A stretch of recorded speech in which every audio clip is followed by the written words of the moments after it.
Hello. I just finished a coaching session with a flute teacher, and we were talking about ways to fill up the room with sound. And that quickly transitioned into one of my favorite topics, which is that the magic sweet spot for any given note, especially high notes, is found at the cracking edge. Now, what I mean by that is if you were to play a harmonic fingering for a given high note, for instance, I want to end up playing a high F, so I'm going to practice it with thumb B flat. There is a cracking edge where the pitch might go up to a high F or it might drop down. So high F, but if I listen low and relax my neck and kind of go super loosey-goosey, it's a lot lower. There's a moment right in between.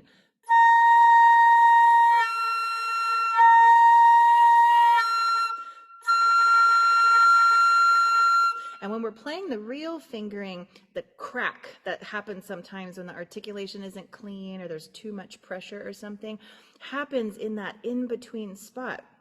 Now, what happens with a lot of flutists is that they freak out about cracking or they freak out about the note dropping. And I recommend having a completely opposite perspective. Instead of freaking out about cracking or freaking out about something dropping and then just blowing a ton of air to make it come out, which will, let's admit it, end up sharp and shrill and kind of gross. Instead, embrace the cracking edge. Love that spot where it cracks. Love that spot where it almost drops. And right through the cracking edge is the magic sweet spot for resonance, tuning, and everything.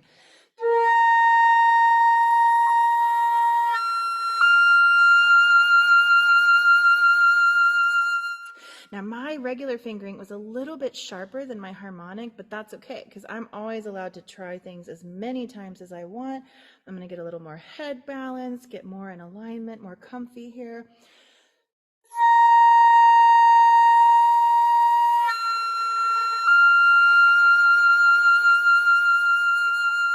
A little closer, I'm learning things.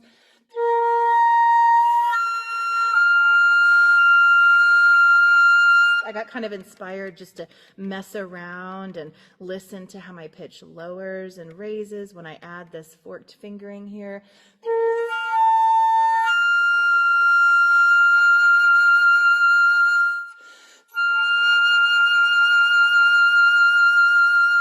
I could experiment like this for an hour and never get bored.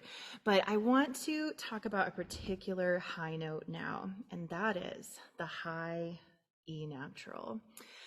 I don't know how you feel about high E, but I have definitely had a love-hate relationship with it over the years. And very much like C sharp in the middle register, I have learned that what can seem like the grossest note actually has the potential to be one of the most beautiful notes on the flute. So I have something that I've been working on, and I don't have the perfect name for it yet. I want to call it a double boiler high E. I'm not a chef or anything, but if you've ever used one of those double boilers for really nice desserts, it kind of gets down to the essence of things. It boils everything down. I'm showing my ignorance of cooking here, but I want to say like a balsamic vinaigrette or something might use a double boiler. You'll have to go look that stuff up. But I'm going to use a double harmonic exercise, a double boiler harmonic, to learn about my high E.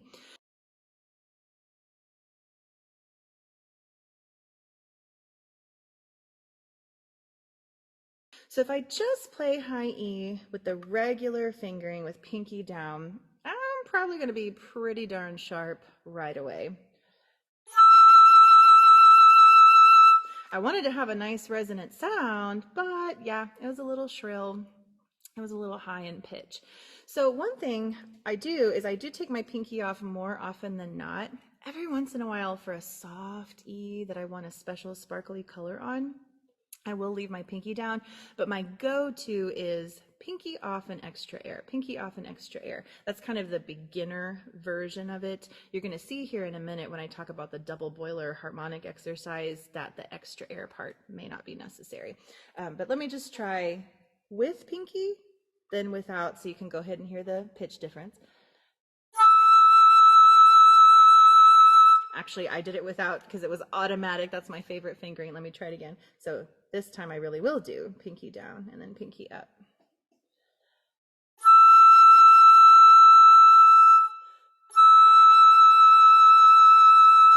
So definitely a pitch difference right away.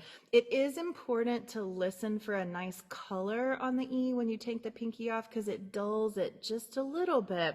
But I believe through listening and special vibrato and keeping the phrase singing and alive, you can make that E just as beautiful without the pinky. But let's talk about this double boiler harmonic thing. So you heard me talk about the B flat fingering to practice getting the high F. And that helps with pitch and resonance and helps you find the sweet spot where you're not forcing, but you're just singing. Same thing with the high E. We could just practice it on an A.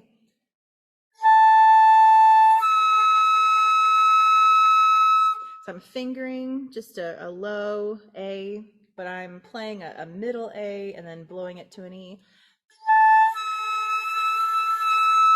And I'm trying to be pretty chill, so it didn't even come out that time.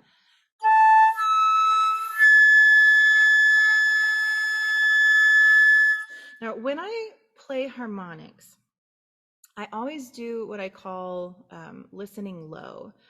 I listen to that lower part of the sound. So there's sort of two sounds that emerge when you practice a harmonic.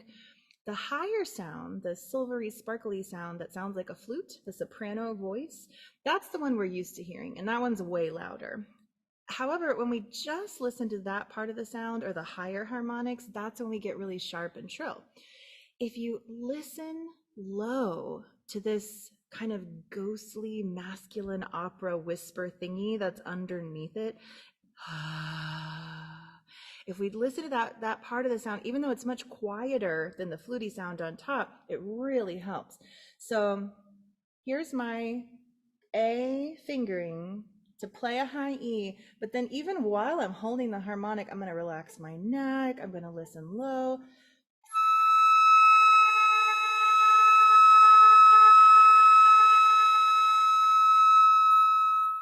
And that already is going to help it when I switch back to my regular E fingering.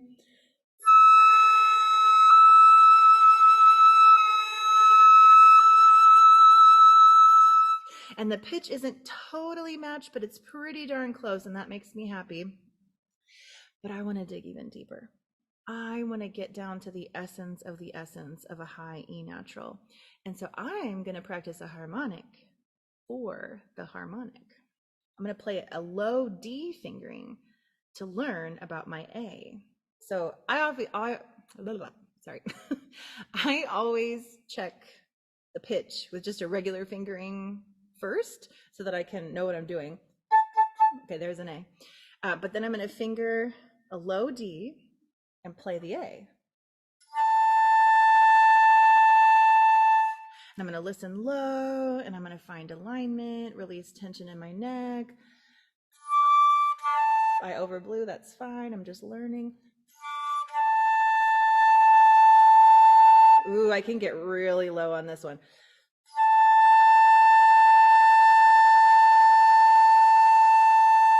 That's so relaxing. I'm kind of like letting my jaw get even sleepier and doing hot air.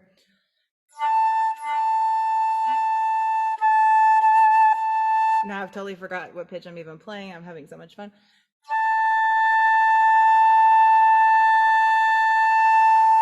Kind of blissing out on this harmonic A fingered like a D here.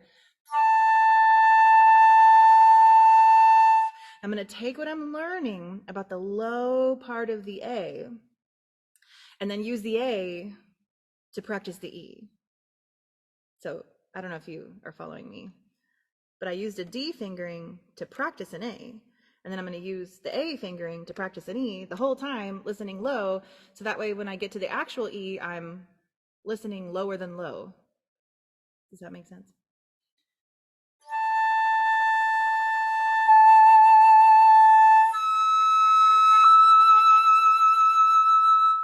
And then because I really liked that little trail of sound there, that little listening path that I created, I'm going to do it lots of times and make a flowy exercise out of it.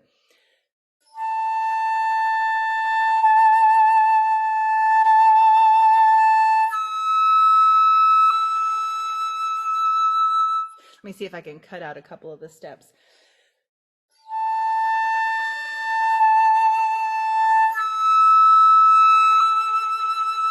Oh yeah, that's going to be my double boiler harmonic E exercise.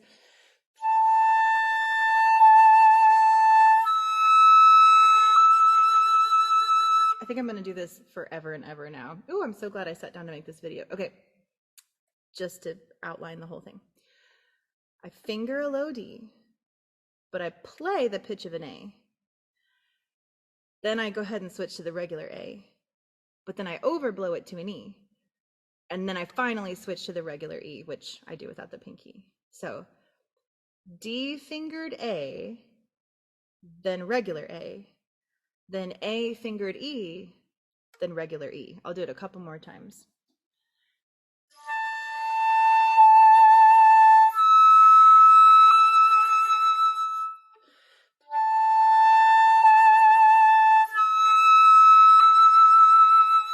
You know, if you want to really get the full benefit from this exercise, I would memorize the fingering pattern and the 4 pitches, and then just walk around the room and do it so many times, and just release your neck tension, balance your head, let your shoulders fall, heavy elbows, tongue relaxed and down, kind of swimming around in the pitch, holding your flute easy peasy, going with the flow, flowing as you go. You know, that's actually a phrase I really like, go with the flow, because the flow knows where to go. Yeah. I usually learn a lot when I let myself ramble and when I let myself practice in experiment mode.